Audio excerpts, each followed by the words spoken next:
Bueno, buenas noches a todos y déjenme decirle primero que realmente este grupo de mi oficina es el grupo ideal de amigos que uno quiere siempre tener para un año de pandemia. Y calculo que para cualquier otro año también. Realmente quiero destacar que este año nos sentimos muy acompañados, salimos adelante, en buena medida gracias a ustedes. O gracias a nosotros, vamos a decir, porque en realidad yo me voy a incluir dentro del grupo. Me parece que realmente ha sido muy importante para todos, y no solo porque nos acompañamos todas las noches, porque aprendemos un montón, sino también, bueno, en lo personal yo me sentí muy incentivado para avanzar, para seguir trabajando en filatelia, y bueno, y creo que mucho de las grandes alegrías que pasé este año se las debo a ustedes. Así que muchas gracias, Alfonso, muchas gracias, Henry, muchas gracias a todos los que compartieron sus conocimientos, su amistad, su buen humor. Y bueno, y acá estamos prácticamente llegando a fin de año, luego de haber compartido varios meses. Y también quería hoy mencionar al club en el cual me formé como filatelista, y digo me formé porque yo empecé como todos los que hacemos filatelia, juntando estampillas, siendo un poco acumuladores, y creo que realmente aprendí lo que era la filatelia gracias al club en el cual me formé, que es Ituzaingó, CEFINI, o sea, el Centro Filatélico y Numismático de Ituzaingó. Ahí realmente pude compartir muchas actividades y aprendí lo que era bueno, la investigación, la búsqueda de conocimiento, armar colecciones y sobre todo a compartir con amigos y dejar de que la filatelia sea una actividad solitaria para convertirse en un hecho social realmente relevante. Así que bueno, muchas gracias a todos y bueno, y voy a empezar con mi charla, que creo que en buena medida debe tener que ver con un fenómeno que debe haber ocurrido en esa época en muchos países de América, justamente por el tema del fin de la guerra. Y lo que voy a hablar es, bueno, de dos aspectos importantes de todo eso que tiene que ver con la correspondencia aérea. Por un lado, lo que sucedió con el tema de las compañías aéreas, y en segundo lugar, el fenómeno que se dio respecto a las tarifas, que realmente cuando yo lo empecé a estudiar me sorprendió bastante. Bien. Acá en este cuadro lo voy a mencionar así muy rápidamente, como para tener en cuenta un poco el punto de partida. ¿Qué es lo que ocurría en nuestro país antes de la guerra? Estas eran las compañías internacionales, todas extranjeras, que hacían, digamos, que llevaban la correspondencia a otros, ¿cómo se llama? A otros continentes.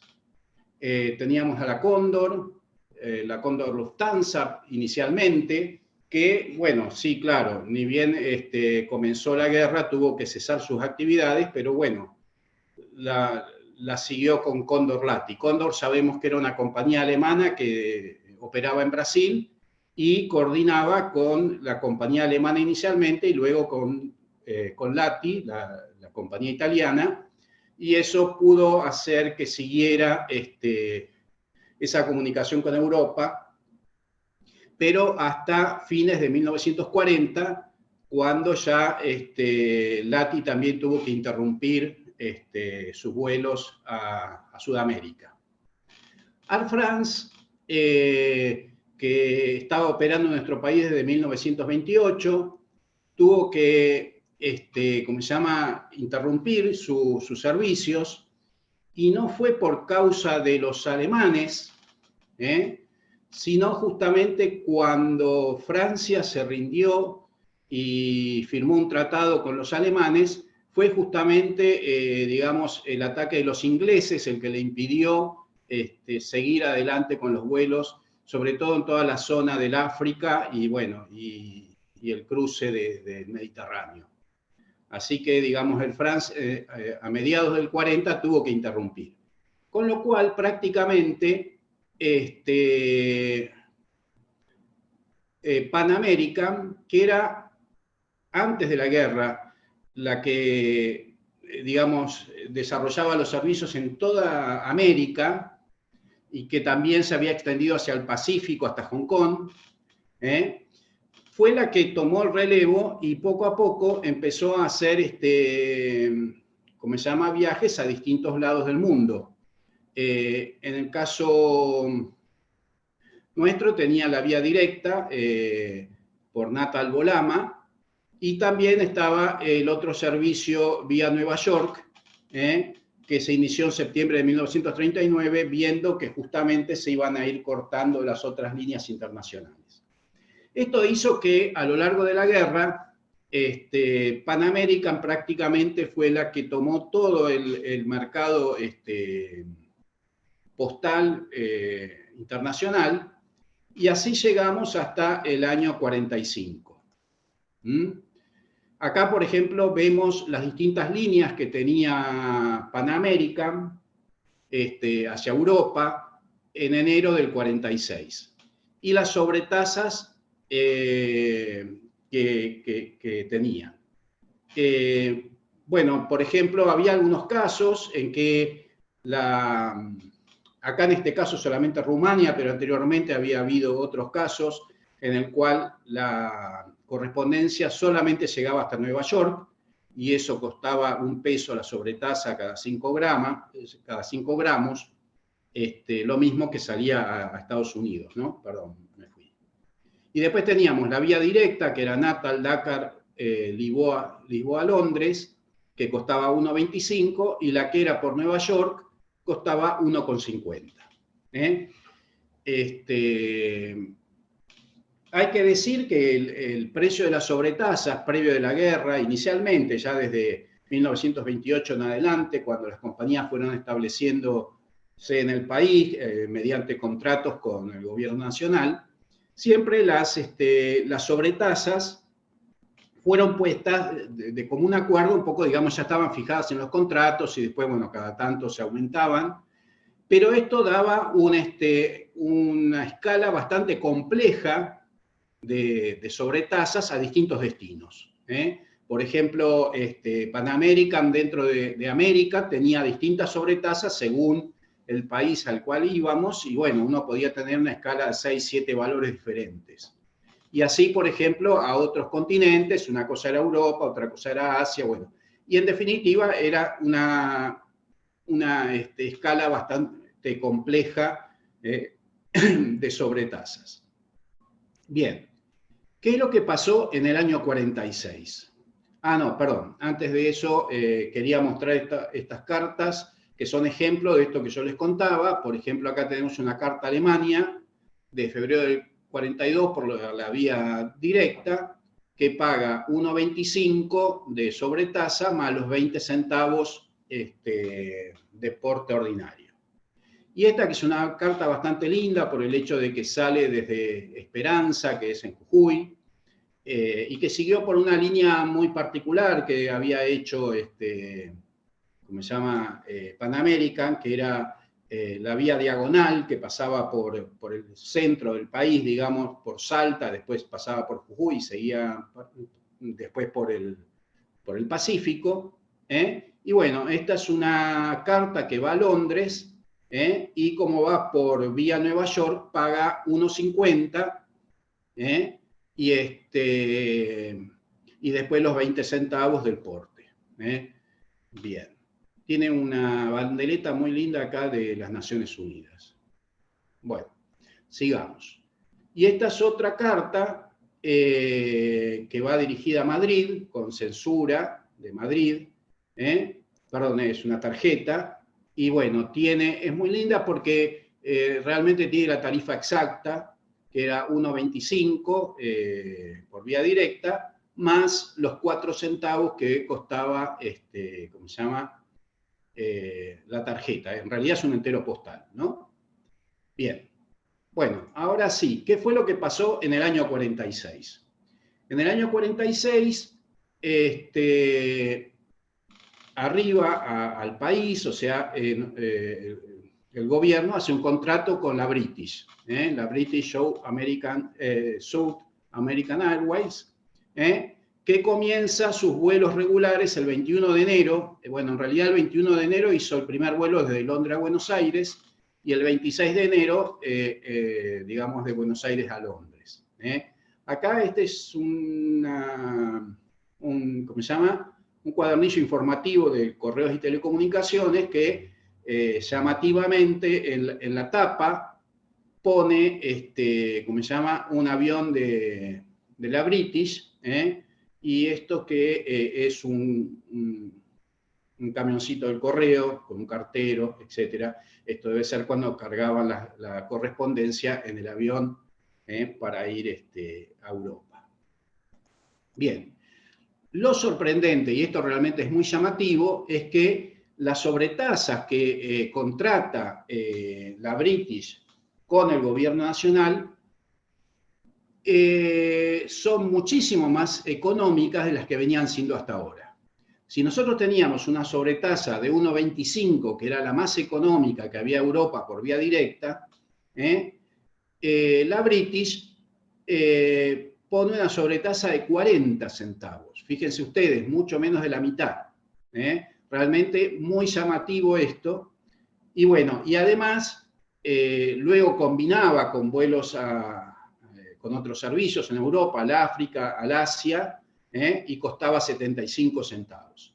Bueno, después ya a otros continentes o a otros lugares del mundo era un poquito más caro, pero realmente era muy llamativo cómo bajaban las tarifas de 1,25 cada 5 gramos, si era por vía directa, a 40 centavos la sobretasa aérea. Por ejemplo, acá tenemos un caso donde, ¿cómo se llama? Tiene 20 centavos de porte, 20 centavos de certificado, da 40, y otros 40 de, ¿cómo se llama?, de sobretasa aérea, y bueno, le pusieron 5 centavos de más, vaya a saber por qué. Pero bueno, esta, si nos fijamos, es del vuelo inaugural, como dice acá, de la línea inglesa. O sea, acá se la denominaba simplemente como la British. Bien. Bueno, esto hizo que prácticamente en poco tiempo, y acá vemos un poco cómo era la situación, Pan American perdió prácticamente todo el mercado aeropostal a los distintos lugares, salvo, por supuesto, lo que era todo lo que fuera América, o sea, el continente americano. Pan American siguió haciendo los servicios tanto por el Pacífico como por el Atlántico, y siempre también todas estas islas por el Pacífico. Toda esa zona era, digamos, de influencia, digamos, de Pan American, pero el resto del mundo, prácticamente en un par de meses, pasó a estar servido por la British. Con estas sobretasas, y esta era la escala que había quedado para ese momento. Ya, fíjense, estamos en enero empezó los servicios y ya en mayo prácticamente había copado, digamos, los envíos de correspondencia a casi todo el mundo, digamos, salvo América y las islas del Pacífico. Bien. Bueno, esta es una carta muy linda, una tarjeta muy, muy linda realmente, del 9 de diciembre de 1946, que va enviada a Barcelona en el vuelo de la British del martes 10. Yo les cuento que esto en su momento, cuando yo hacía esto, tenía el registro de los boletines de correos y telégrafos, y entonces uno por las fechas podía saber realmente cuál era el servicio que había tomado la correspondencia, ¿no? Por eso pude saber que el martes 10, porque los días martes era que salía en los aviones de la British, y nuevamente con 4 centavos el porte de una tarjeta. En realidad este es un porte interno y UPAE, porque estaba yendo, como se llama, a España, y los 40 centavos de la sobretasa aérea. Bien. Acá tenemos otra carta muy linda realmente a Saigón, un destino fabuloso realmente. Les digo que estas cartas no son de mi colección, pero bueno, por suerte tengo amigos que me facilitan muchas imágenes. Bueno, una carta a Saigón con, bueno, el porte de 20 centavos y los 75 de sobretasa, como yo les había mostrado anteriormente, y son los 95 centavos que tiene de franqueo. Bueno. Bien. Acá otra carta que va a Shanghái, en este caso con 20 centavos y 1.15, que hace 1.35 de franqueo. Bien, seguimos un poquito más. Esta es una carta bastante linda, también está en tarifa, tiene los 20 centavos más los 75, que da los 95 en total. Y hay una cosa que es interesante ver. Fíjense que es un sobre primer día de emisión, pero había una particularidad. Y es que el matasello del día de emisión no anulaba el sello. O sea, si uno tenía un sobre, ustedes fíjense que este matasello primer día fue puesto el 24 de diciembre del 47. Y sin embargo la carta voló mucho después, el 13 de febrero del año 48. Y dentro del franqueo está contabilizado este sello. ¿Qué pasó? Al ponerle el sello del día de emisión, no quedó anulado el sello, hasta tanto no se viera que la carta había estado circulando. Recién en el momento en que la carta tiene otros sellos y otros matasellos, entonces sí, este sello queda anulado. Esto es algo que hay que tener en cuenta, porque digamos, hoy en día yo creo que no, que si uno matasella el primer día un timbre, queda anulado. Pero en esa época no era así. Bien, sigo. Esta es otra carta muy buena, a Transvaal, fíjense ustedes, Sudáfrica, y lo que tiene de bueno es que es un porte muy alto. Estamos hablando de una carta de más de 50 y hasta 55 gramos. Entonces, esto hace que paga 44 centavos de porte, que era, como se llama, como son, digamos, el tercer escalón, está pagando 20 centavos y los escalones siguientes eran 12 centavos cada uno. Entonces tenemos 20 más 2 de 12 nos da 44. 25 el certificado y la sobretasa era 8,25, que es 11 veces 75 centavos. Yo una de las cosas que veía, y yo buscaba en ese momento cuando yo hacía correo aéreo cartas que tuvieran el 5 pesos en esta época, porque en realidad siempre opiné que los valores altos, esta es de la serie Próceres y Riquezas 1, que ya vimos muchas charlas de esta emisión, los valores altos de 5, de 10, es mucho más raro verlos en correspondencia aérea en esta época que antes de la guerra, por el hecho justamente de esto de que las sobretasas habían bajado tanto. Es decir, antes de la guerra era muy común ver una carta con 5 pesos. Porque si ustedes piensan que la sobretasa podía ser 1,50 vía Nueva York, por ejemplo, o 1,25 si era vía directa, bueno, con 20 gramos ya prácticamente llegábamos a los 5 pesos. Acá tiene que ser una carta mucho más pesada, bueno, incluso con una sobretasa un poco más alta, porque no va a Europa, sino que va al África, ¿no es así?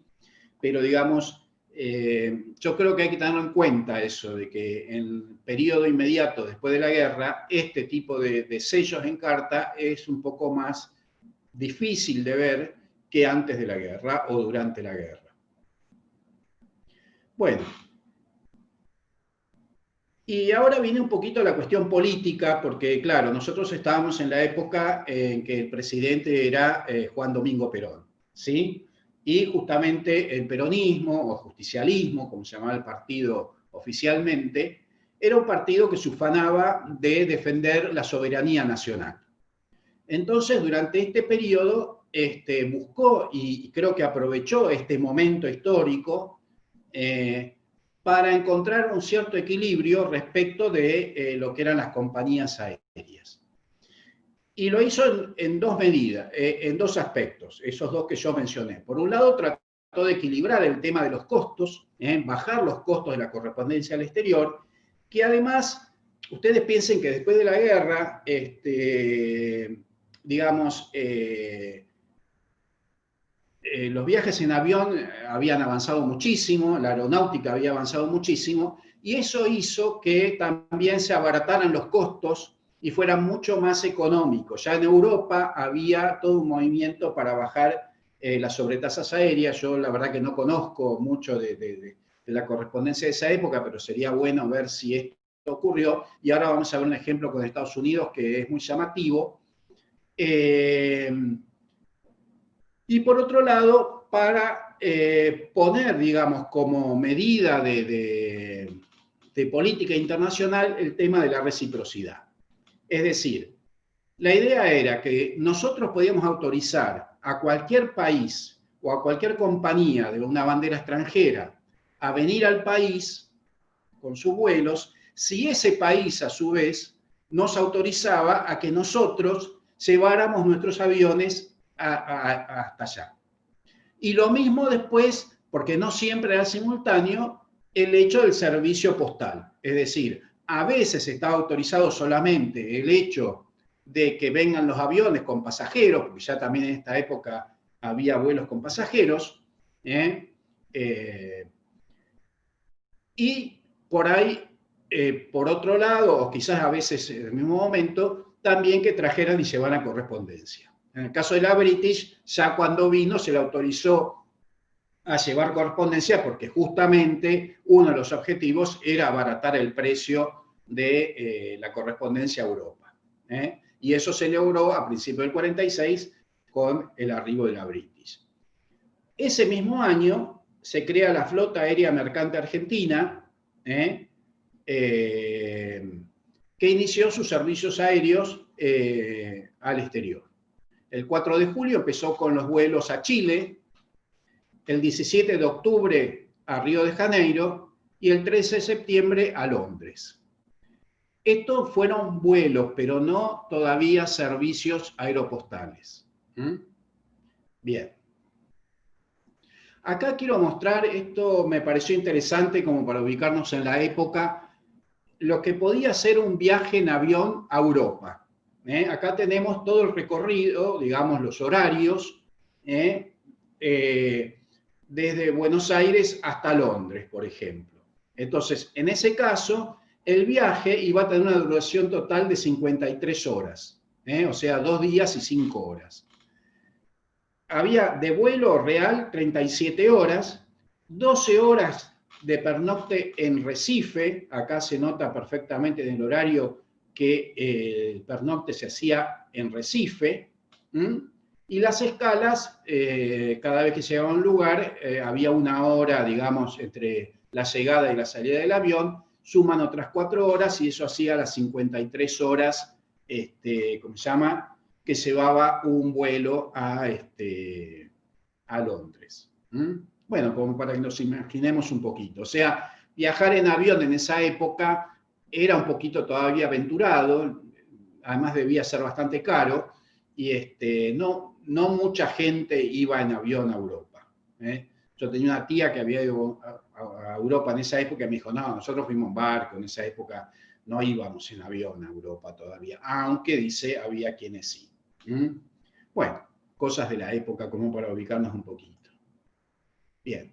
Bueno, acá tenemos algunas piezas que tienen que ver con la Flota Aérea Mercante Argentina, que entonces sí empezó a hacer, ¿cómo se llama?, servicios aeropostales al exterior.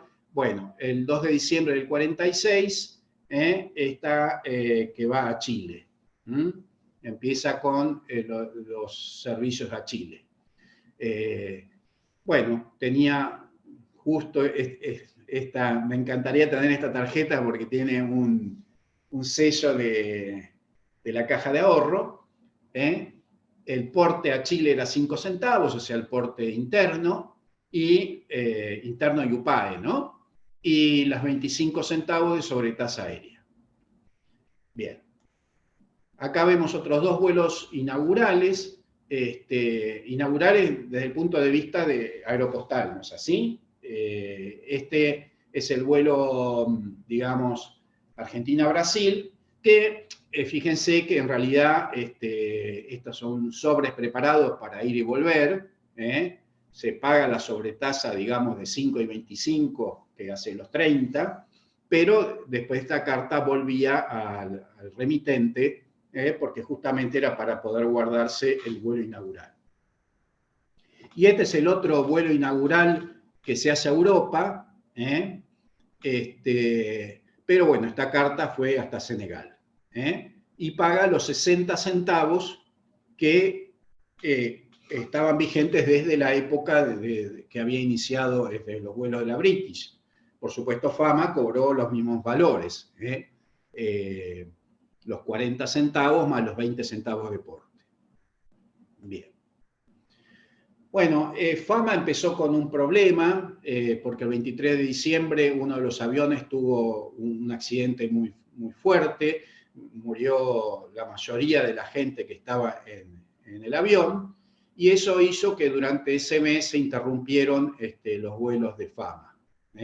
Así que, digamos, bueno, fue parte de la historia, digamos como que empezamos con el pie izquierdo, pero bueno, después la cosa más o menos siguió avanzando.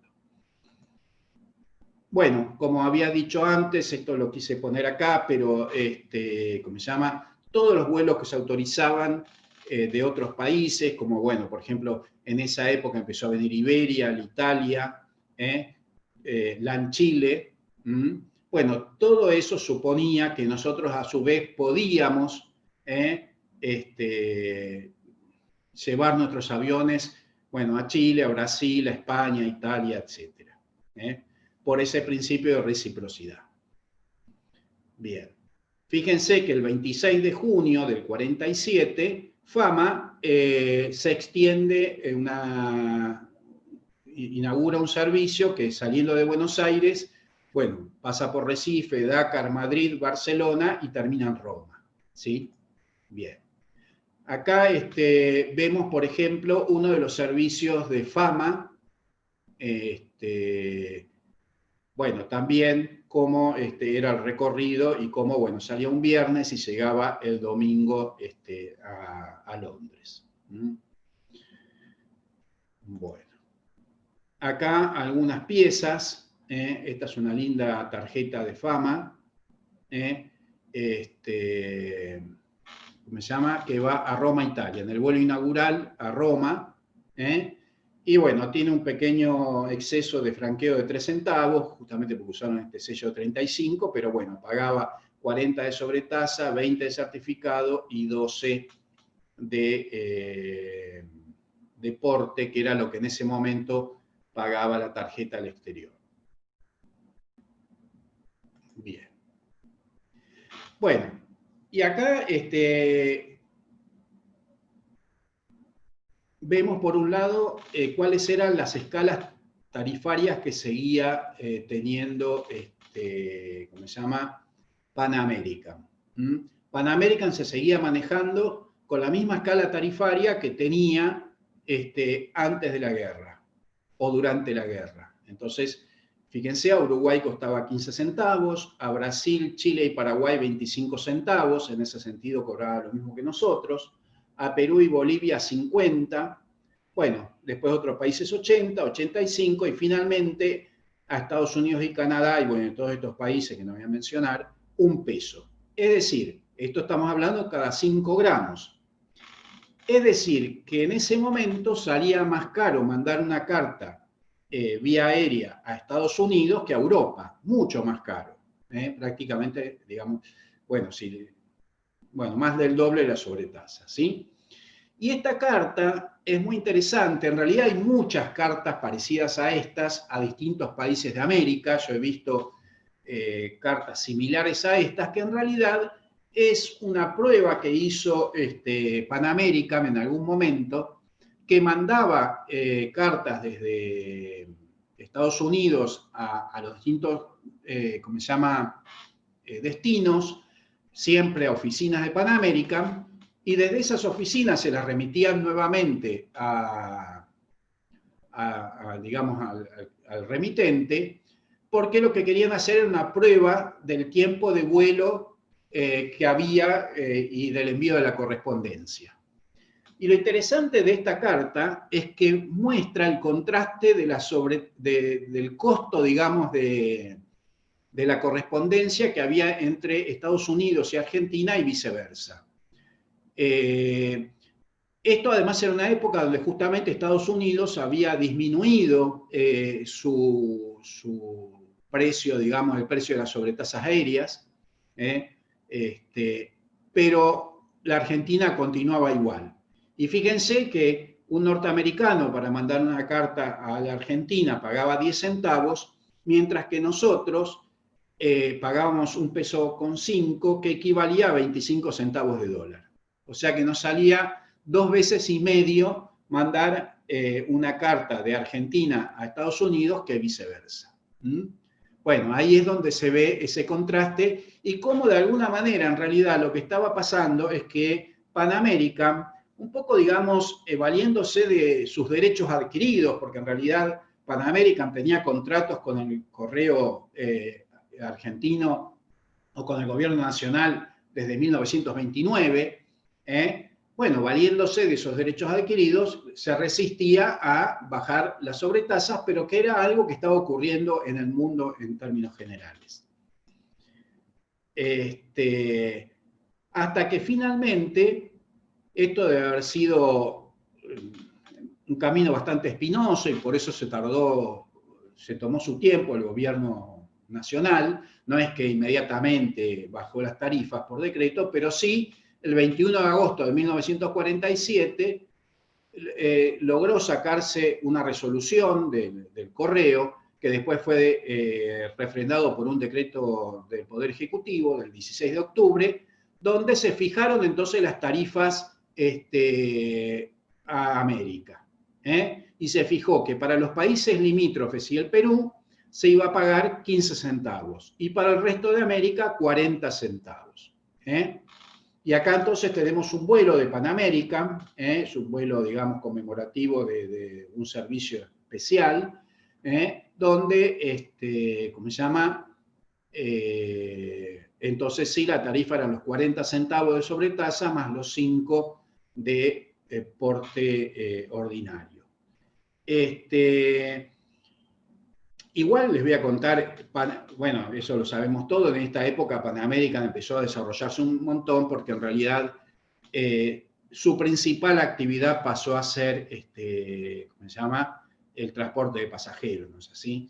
Y si uno va viendo la documentación de esta época, lo que ve que Pan American constantemente está incorporando nuevos aviones y servicios cada vez más rápidos, cada vez más eficientes, con lo cual continuó, por supuesto, su negocio aeronáutico de manera muy, muy redituable. Bien.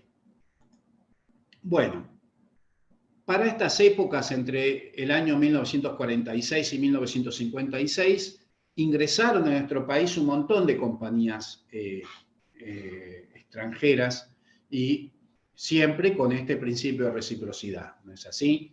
Bueno, yo acá fui nombrando algunas. Prácticamente esta es una época yo podría decir, de internalización de los servicios aéreos. Ya prácticamente casi todas las compañías empezaron a venir al país. Y pienso que, bueno, se ha desarrollado muchísimo todas las redes aéreas internacionales. Iberia, Alitalia, Air France, bueno, la compañía, bueno, Panair acá, ¿cómo se llama? KLM, LAN, SAS de Copenhague, ¿cómo se llama? Aerovías de Miami, Braniff, ya una segunda compañía norteamericana. Panair, por ejemplo, que de Brasil, pero bueno, de Pan American, que volaba hasta Estambul. Bueno, y un montón de compañías que vamos viendo acá. Fíjense, Lufthansa, que vuelve en el año 56. Recién en el año 56. Bueno, como que van regresando. Air France, por ejemplo, en el año 48.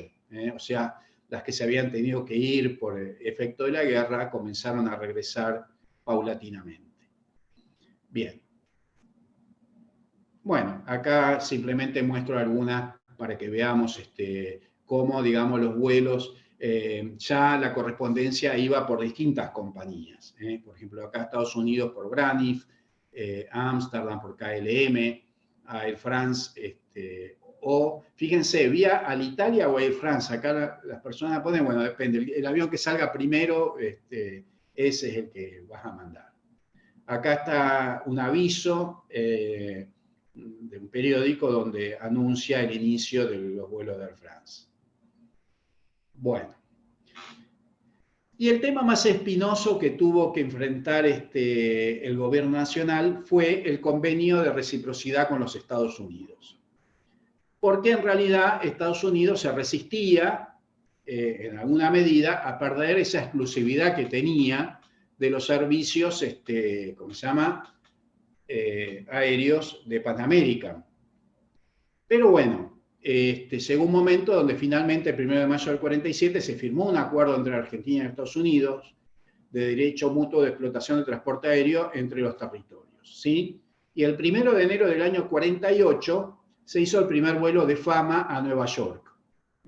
Acá hay esto es de una revista aeronáutica argentina, donde se hace, digamos, toda la propaganda de a qué lugares llega Fama, y bueno, y vemos que aparece en Nueva York, ¿no?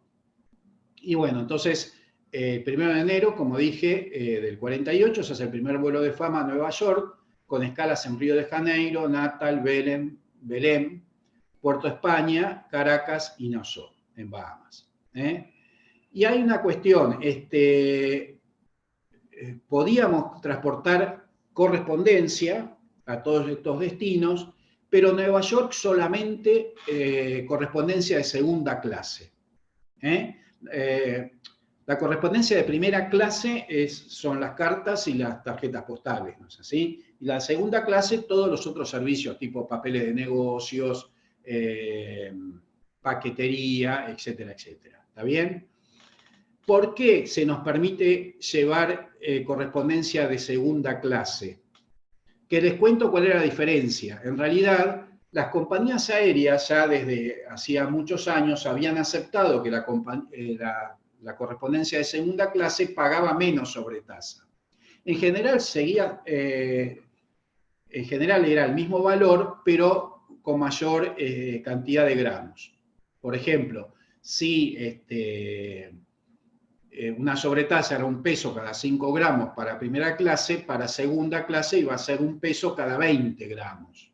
Esa era, digamos, la diferencia que había entre una y otra. Pero Pan American nunca había aceptado esa diferencia, y siempre toda la correspondencia circulada dentro de América era cada 5 gramos. Entonces, como Pan American no tenía esa escala, digamos, se le permitió a Fama llevar correspondencia de segunda clase a Nueva York, cobrando cada 20 gramos. Pero no podía llevar ni cartas ni tarjetas postales. Bueno, en realidad no fue muy exitoso estos primeros vuelos de Fama. Con el tiempo se volvieron quincenales. Después se volvieron mensuales. Después hubo un momento donde el correo dijo que salían pero sin fecha fija. Y, digamos, esos vuelos fueron considerados experimentales y finalmente se interrumpieron. Hasta, bueno, un poquito más adelante, pero digamos, esa primera experiencia no fue muy exitosa. Pero digamos como que el país la sostuvo porque era una manera de empezar a establecer ese principio de reciprocidad que en realidad con Estados Unidos le estaba costando, porque claro, hay que pensar que Pan American era una compañía que venía establecida aquí desde el año 1929, que tenía prácticamente digamos, el dominio de todo el mercado dentro de lo que era América, y bueno, sentía que tenía esos derechos. Y cada vez que una compañía como Fama quería ingresar a los cielos norteamericanos, las compañías y, bueno, y la aeronáutica ponía reparos al gobierno de Estados Unidos. Con lo cual llevó unas tratativas bastante espinosas, pero que, bueno, escalonadamente finalmente las cosas fueron tomando su curso. Bueno, hay que decir que dentro de lo que era la política, ¿cómo se llama?, aeronáutica nacional, una de las cosas importantes fue la inauguración del Aeropuerto Internacional Ministro Pistarini. Es llamativo que le hayan puesto el nombre del ministro ¿cómo se llama?, de Comunicaciones de esa época, que hoy en día es el Aeropuerto Internacional de Ezeiza. Hasta ese momento, ¿cómo se llama?, nos manejábamos con, ¿cómo se llama? Bueno, se me olvidó la palabra. Con aeropuertos mucho más pequeños. Bueno, como ser el de Morón, por ejemplo, o algunos aviones salían, bueno, no sé, ahora no me acuerdo, perdón. Bueno, sigamos adelante. Llegamos al año 1950. Ahí en el año 1950, sí, Fama nuevamente puede establecer los vuelos regulares desde Buenos Aires a Nueva York.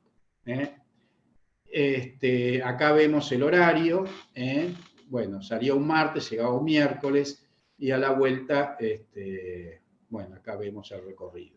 ¿Está bien? Bueno, resulta que también en ese momento, acá vemos un avión de la Flota Aérea Mercante Argentina, de Fama, que después se convierte en Aerolíneas Argentinas. En este año se forma Aerolíneas Argentinas. Este es el origen de la empresa nacional, que explica un poquito cómo era la situación. En nuestro país, ya desde hacía varios años, del año 46 más o menos, existían distintas compañías, estas tres de cabotaje, o sea, internas dentro del país o a países limítrofes, que tenían capitales mixtos, aunque la mayoría, bueno, en este caso, eran privados, el 20% era capital del Estado.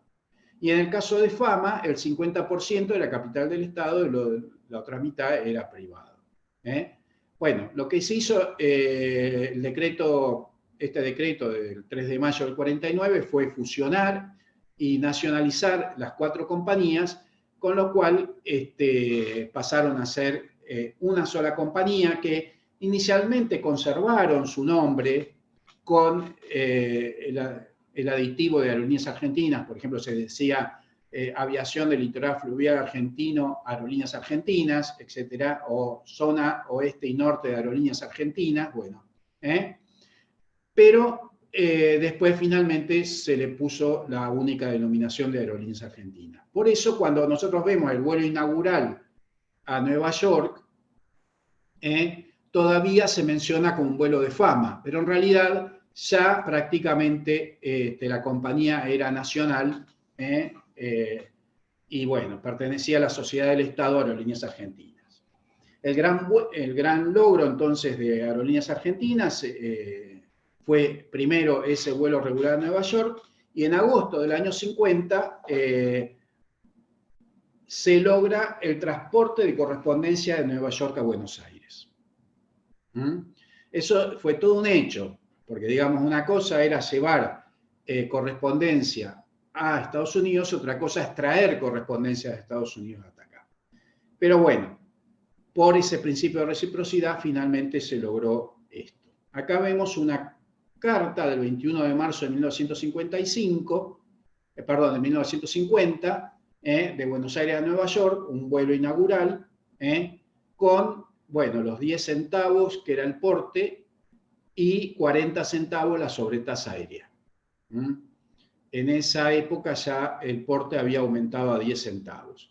El país había ingresado en un periodo de inflación, con lo cual el porte fue subiendo prácticamente, duplicándose de 5 se fue a 10 y después de 10 se fue a 20 y así, bueno, ya después se escaló muchísimo más. Pero bueno, en este momento tenemos entonces esta sobretasa todavía de 40 y el porte silla de 10. Bueno, fíjense cómo, si bien ya se había formado la sociedad del Estado, no obstante, todavía el vuelo se consideraba de fama. Bien. Y el 6 de diciembre, también del año 50, lo que se logra es un segundo vuelo a Europa con extensión hasta Ámsterdam. Acá nuevamente una propaganda de la época donde se ven todos los vuelos que hacía entonces Aerolíneas Argentinas al exterior. Ya en este caso sí con la denominación de Aerolíneas Argentinas. Y esto es una publicación de la época, también de una revista aeronáutica, donde muestra, ¿cómo se llama? Ese vuelo inaugural.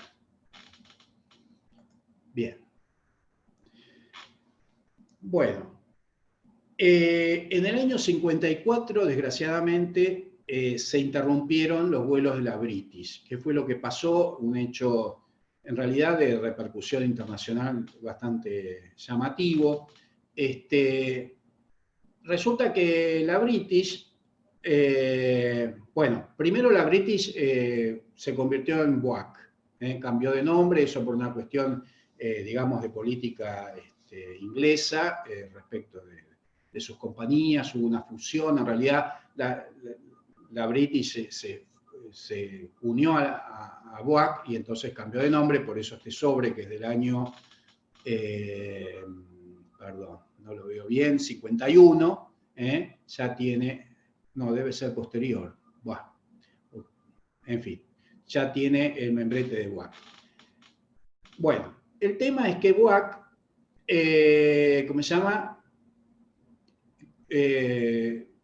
Adquirió los aviones Comet, que eran aviones muy modernos y eran uno de los primeros que tenían las cabinas presurizadas.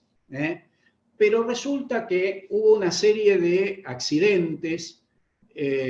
Hubo uno en Roma que no fue muy luctuoso, pero digamos después hubo algunos terribles. Incluso hubo uno de ellos. Yo acá no voy a hablar de cada uno de los accidentes, pero sé que hubo 5 accidentes distintos y entre ellos, por ejemplo, hubo uno donde el avión estalló en el aire. Y lo peor de todo es que en ese momento no sabían demasiado por qué era que el avión había estallado en el aire. No tenían, digamos, la explicación de ese fenómeno. Entonces, claro, frente a esta situación y luego de varios accidentes, tuvieron que descartar los Comet. Entonces, en esa situación, BOAC tuvo que interrumpir sus vuelos a Sudamérica. Después, con el tiempo, se supo que las causas eran básicamente que uno de los problemas técnicos fundamentales que no se habían considerado es que en aquella época las ventanillas de los aviones eran cuadradas. No tenían esa, digamos, curvatura que hoy en día vemos en las ventanillas de los aviones. Entonces, con las continuas compresiones y presurizaciones y despresurizaciones del avión, eso se iba como resintiendo y se rajaba las esquinas de las ventanillas. Y entonces, bueno, en algún momento se producía el estallido que se había sucedido, creo que fue en la India, por esos lados. Bien. Justamente el 18 de abril del 54, Correos y Telégrafos anuncia la suspensión de los vuelos de BOAC y destacaba que, bueno, los 4 vuelos semanales a Europa a cargo de Aerolíneas Argentinas, Iberia y Air France cubrirían la comunicación con Londres. Bueno, la British, digamos, recién retornó al país en el año 1960. Eso fue lo que le llevó a volver nuevamente a nuestro país. Bien. Bueno, ahora sí lo que quiero mostrar es un poco, digamos, lo que ocurrió con el tema de las tarifas desde el año 48 en adelante, que, bueno, por un lado vamos a ver que se fueron encareciendo por el hecho de la, ¿cómo se llama?, la inflación que hubo en nuestro país, pero un fenómeno que vamos a ir viendo es que las escalas se van simplificando, hasta que llega un momento que prácticamente se estandarizan en 4 niveles. Acá nosotros vemos una tarifa todavía bastante compleja, donde vemos, por ejemplo, la diferenciación en algunos casos entre lo que es la correspondencia de primera clase y la de segunda, o sea, cartas y tarjetas postales y otros objetos, y en algunos otros destinos no se hace esa distinción. Bueno, entonces, por ejemplo, bueno, no voy a nombrar todas, pero vemos que hay varios destinos y cada destino tiene un valor diferente. Lo que sí vemos es que ya está normalizado el hecho de que prácticamente no existen esas tarifas tan elevadas que tenía Panamérica en su momento, sino que ya, bueno, en América y en Europa, bueno, las tarifas están entre 40 y 50 centavos, y bueno, después se encarecen a otros destinos más lejanos, ¿no es así? Bien. Ya para el 1 de julio de 1948, fíjense cómo se simplifica bastante. Las sobretasas, bueno, ya tienen 6, digamos, tipos de sobretasas diferentes, mucho más simples que lo que venía siendo antes una serie de una lista para distintos lugares. Y veamos algunas cartas. Por ejemplo, esta es una carta a Sumatra, muy lindo destino también, con 25 centavos el porte de superficie y 90 centavos la sobretasa, lo que da 1,15 en total. Acá tenemos otra carta con un franqueo mecánico. Esta es a Haifa, Israel, que se trata de una carta de 10 a 15 gramos. El porte en este caso, estamos en el año 49, todavía el porte era de 15 y 10, no, perdón, de 25 centavos, está bien, estaba confundido. El porte es el primer escalón, la sobretasa, como estamos hablando de 10 a 15, lleva una triple sobretasa de 85, que da 2,55, 2,80. Veamos esta otra, una carta a Japón, hasta 5 gramos. El porte es de 20, el certificado de 25 y la sobretasa de 90. Nos da 1,30 y acá tenemos, evidentemente hay 5 centavos de más. Bueno, puede ocurrir, estas cosas ocurrían. Acá tenemos, bueno, Austria, todavía con, fíjense, con censura, en el año 49, 15 centavos el porte de la tarjeta y 50 la sobretasa aérea, 65. La tarjeta, bueno, sí, costaba un poquito más barato que la carta, 15 centavos.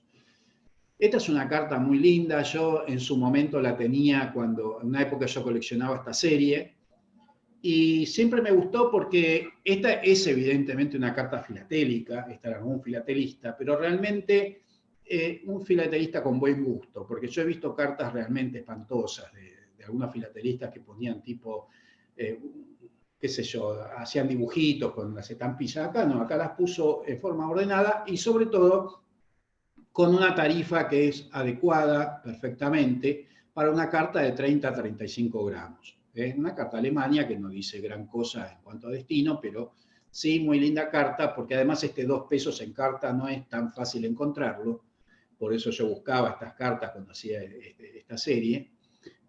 Y, ¿cómo se llama? Bueno, el porte, como es de 30 a 35, tiene un segundo escalón, entonces paga los 25 centavos del primer escalón, los 15 del segundo, 35 centavos salía el certificado ya en ese momento, y la sobretasa paga 7 veces 50, o sea, 3,50, lo que da 4,25.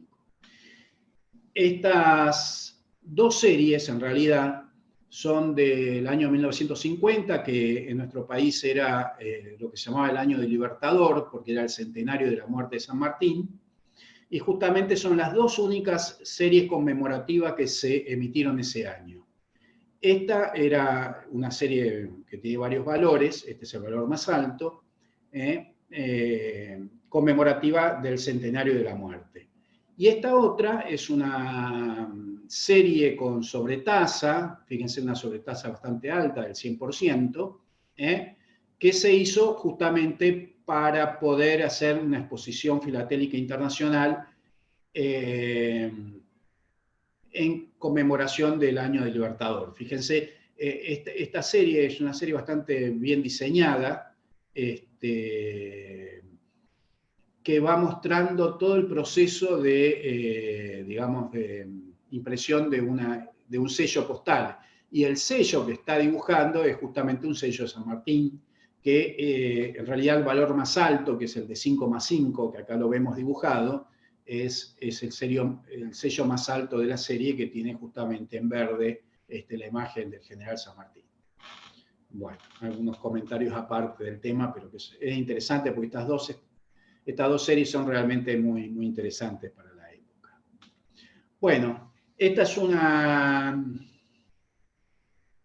en realidad es una, ¿cómo se llama? Una tarjeta QSL que va a Togo, pero que como tiene, bueno, pagaba los 15 centavos de la tarjeta y 50 centavos, pero en realidad solamente hasta Dakar.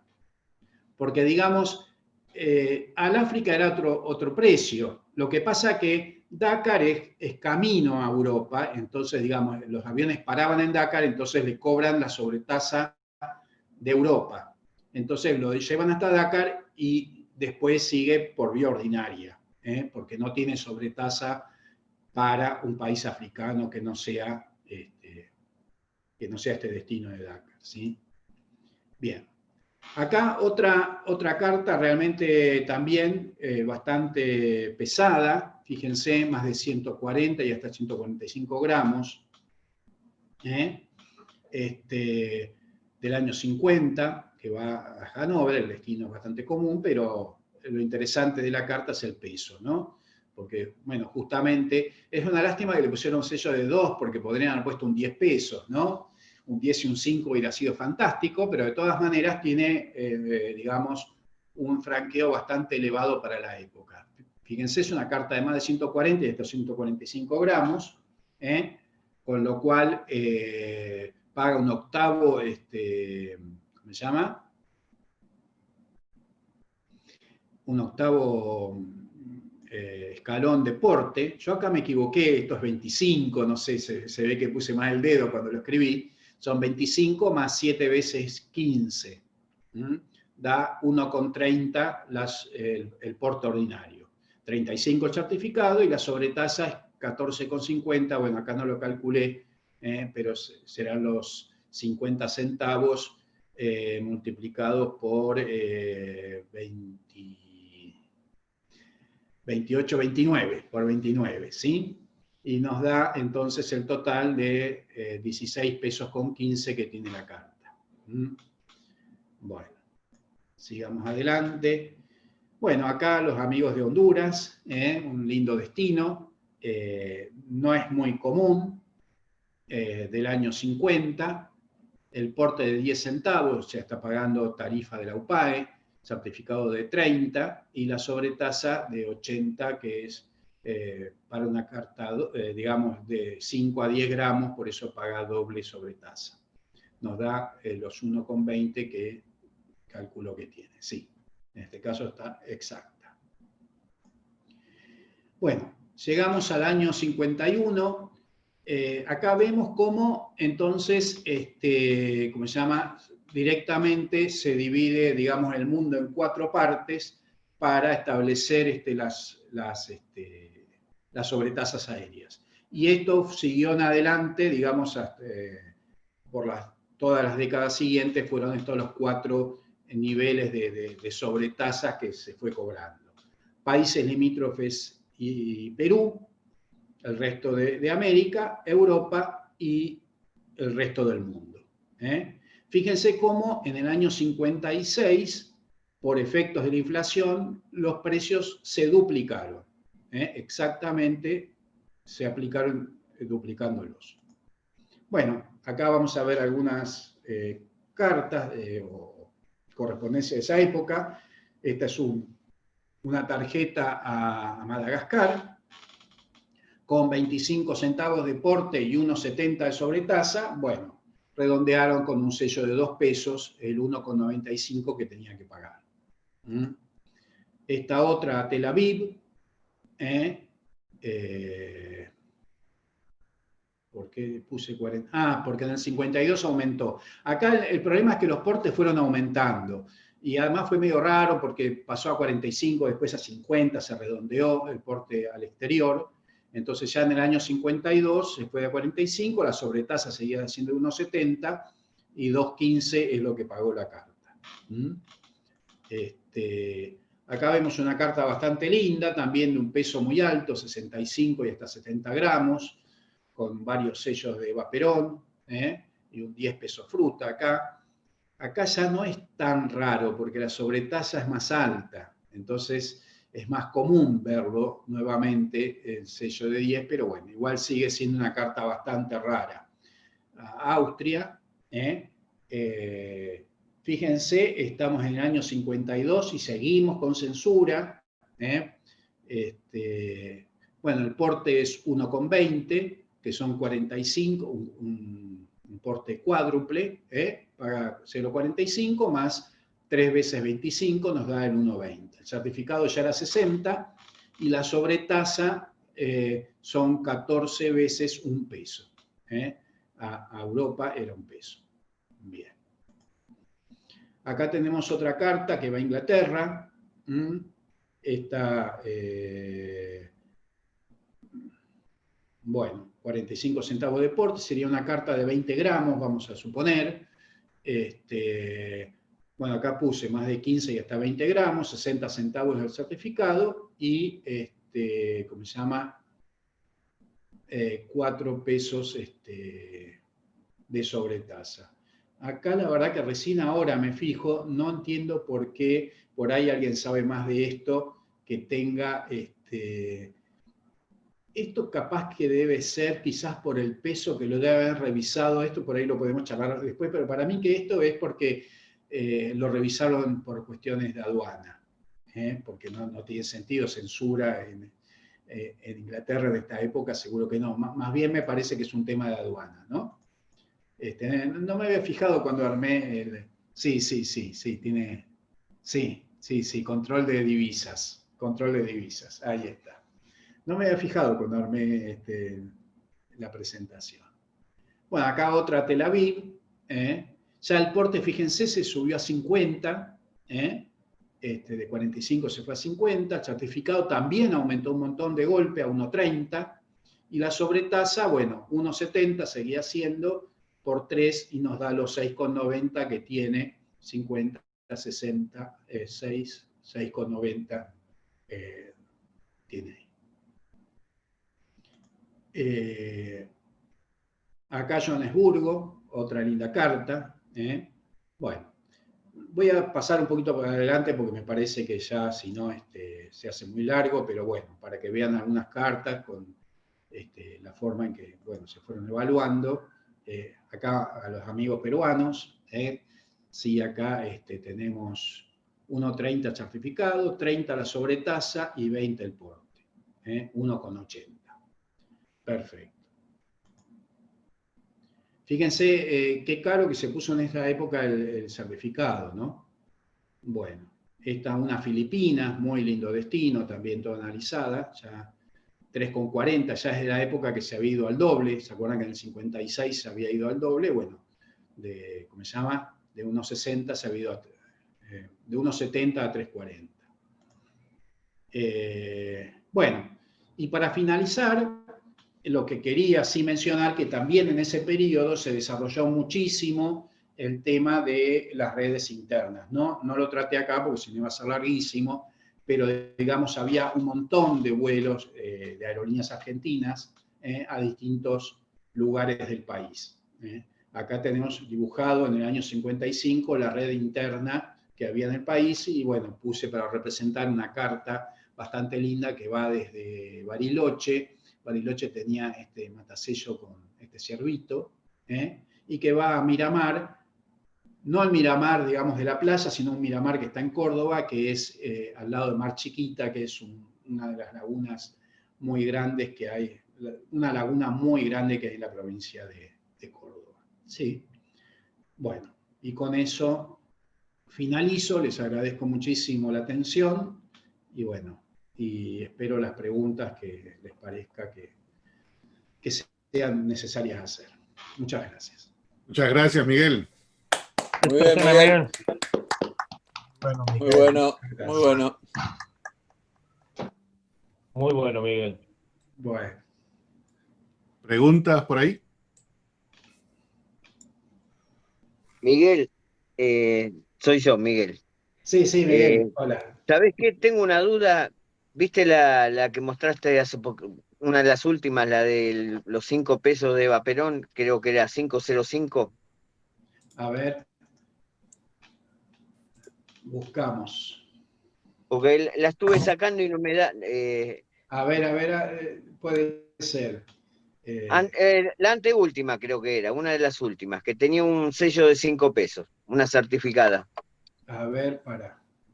Más adelante. Me olvidé de numerarlas, hubiera sido mucho más práctico, pero bueno, se ve que esta vez me olvidé. Ahí hay una con 2. Había una sí con un 5 grande, me acuerdo, pero me parece que es mucho antes. A ver. ¿Y por qué Ya no la pasaste recién, ¿eh? Creo que la que tiene el lacre en el dorso. No es así. Ay, ¿por qué no la veo? La Recién pasaste ahí. Está más A ver, de acá más Ahí abajo. arriba. La 47, última, la última, la última. 47 Sí, ahí. sí. A ver. Es que yo tengo otra también muy similar, Sí. pero con 505 también, a otro destino, y no da la tarifa porque el certificado era 1.30. Y, y si le sumás los portes, yo tengo también con 505 y la tengo con error de franqueo porque no da. Porque el porte es correcto 0.45, la sobretasa es 4 también, pero el certificado es 1.30. Entonces tendría que ser... A ver, espera un poquito que lo confirme. Si me esperan un segundito, ahí acá voy a salir. Porque con este tema del certificado tan caro, hubo un problema en esta época. Yo, la verdad, estoy reconstruyendo un poquito las cosas que hacían en su momento. Porque ese certificado de 1.35, que aumentó de golpe, de 60 pasó a 1.35, primero estuvo, ¿cómo se llama?, vigente en el país, dentro del país. Y a nivel internacional se aplicó mucho más tarde. A ver, yo me fui a abrir otra cosa porque quiero ver. No importa, es un comentario. ¿Ven eso? Yo tengo una carta y con la misma tarifa, y Sí. viste que no, Las y no me da la internacionales. tarifa. Espera un poquito. Sí, A ver, acá tiene que estar. Estamos hablando del, mirá, certificado 1.30. claro. Ahora, estamos en el año 52. 53. 53. Sí. Pero vigente a partir de, espera un poquito que, ay, se me fue. Disculpen, pero 53. Del 1 de julio. Si volvemos a nuestra carta, ahora sí la ubico un poquito mejor, donde era que estaba. En la Miguel, yo 47. tengo registrado 1 acá. de julio, este es febrero del 53. Todavía no había aumentado a 1.30.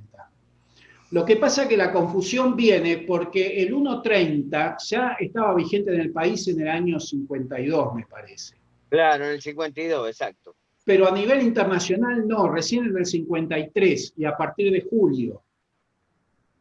Por eso acá costaba 60 centavos, todavía.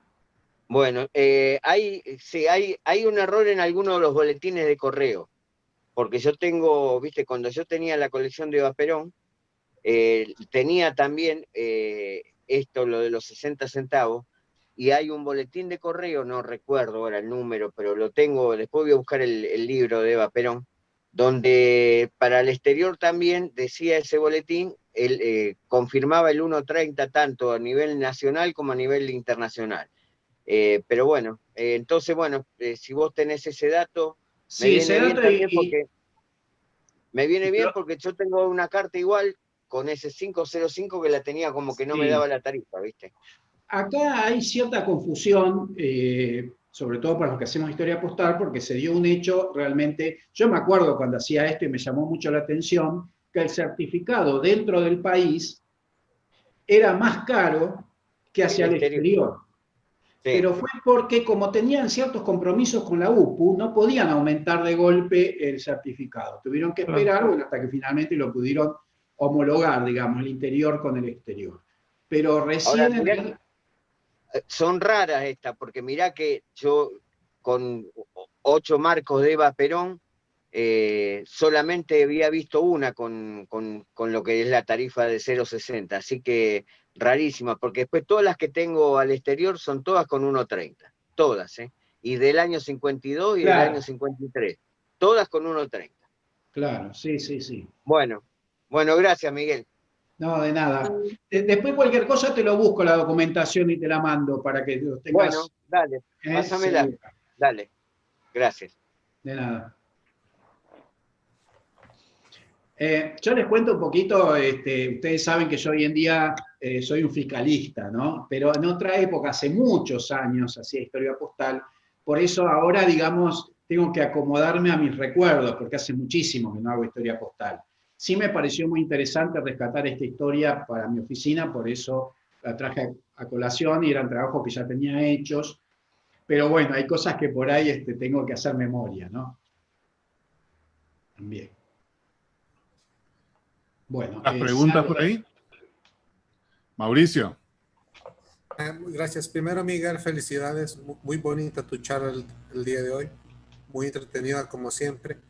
Con relación a algo que mencionaste al principio, que la gente, el público, los usuarios del correo empezaban a colocarle sus cartas vía British. O sea, el usuario de correos tenía esa opción de decidir por cuál compañía podía enviar la correspondencia. Eso me parece muy interesante. Sí, sí, eso existía. De hecho, hay algo que es muy llamativo cuando uno ve, ¿cómo se llama? Al principio del año 46, cuando el correo publica las tarifas, pone simultáneamente las tarifas de la British y las tarifas de Pan American. Y yo me reía porque digo, ¿quién va a mandar una carta por Pan American que le salía 1,50 vía Nueva York cuando con 40 centavos la podía mandar por la British? Pero Dependía de la urgencia.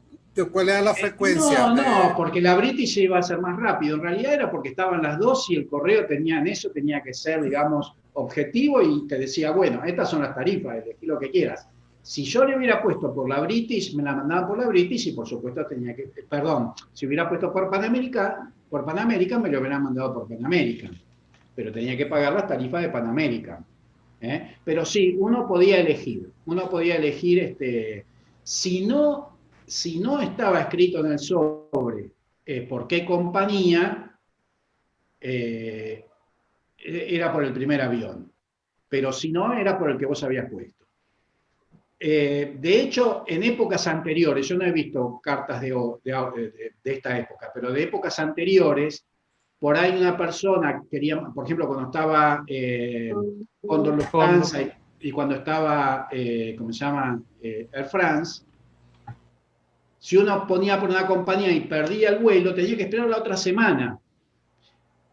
Entonces, a veces convenía, a veces no convenía. Y a veces uno ve que se retrasa una semana porque justamente perdió ese vuelo y no se apioló de mandarlo por el otro que salía el día siguiente, por ejemplo.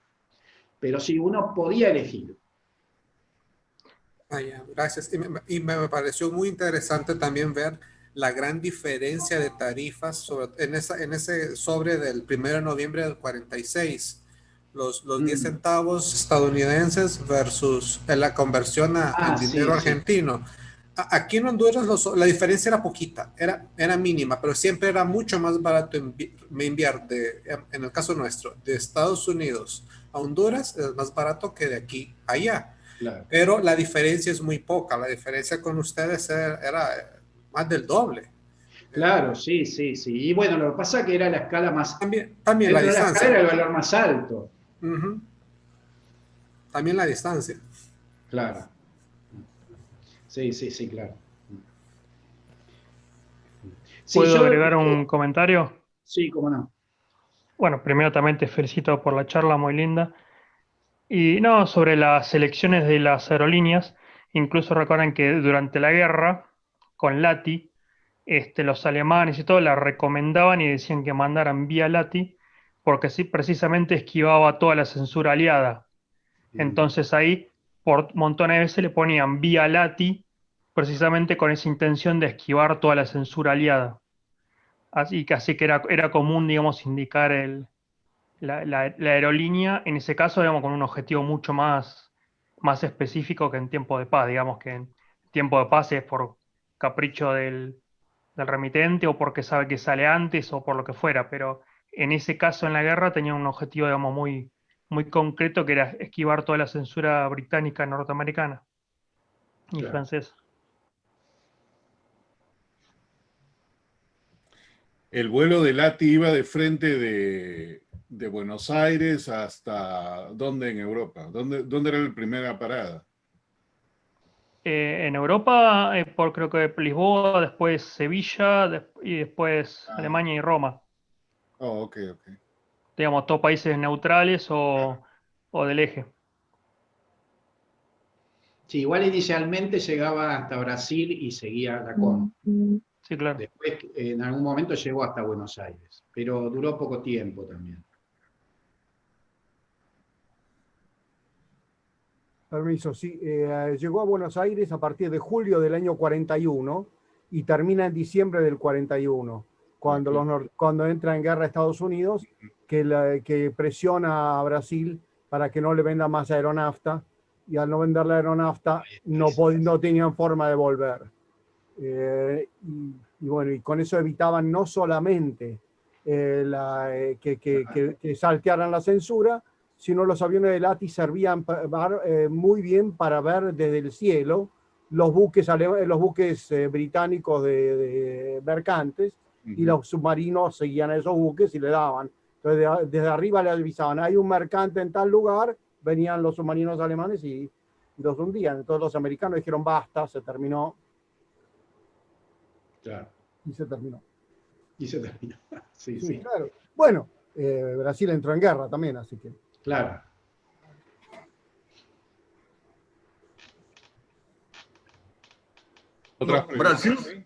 Brasil só adentrou na guerra em 1944. Claro. Mas estava em dúvida se ficava em lado de Alemanha ou Estados Unidos. Mas adentrou na guerra em 44. Agora, Miguel, queria falar um pouco esse de Comet. Esse acidente de Comet, os 5 acidentes de Comet, de la Boeing, esse que descobriu o problema na ventana se foi em Itália, em cercania de Roma. Esse vuelo onde se caiu, e aí fizeram a investigação completa e aí conseguiram apontar o problema em la ventana, o formato da ventana do avião. Claro. Sí. Sí, realmente una tragedia pensar que por un error de ingeniería, ¿no? De desconocimiento en esa época de lo que suponía la presurización, bueno, hubo algunos que fueron realmente terribles, que murieron todos. Yo sé que el de Roma no fue tan serio, pero hubo uno así, creo que en la India o por ahí, donde directamente estalló en el aire. No quedó nada. Sí, no, mas ahí donde consiguieron hacer la investigación, que ahí se consiguieron recuperar la ventana donde tenía el problema. Claro, está bien. Sí. ¿Otros comentarios por ahí?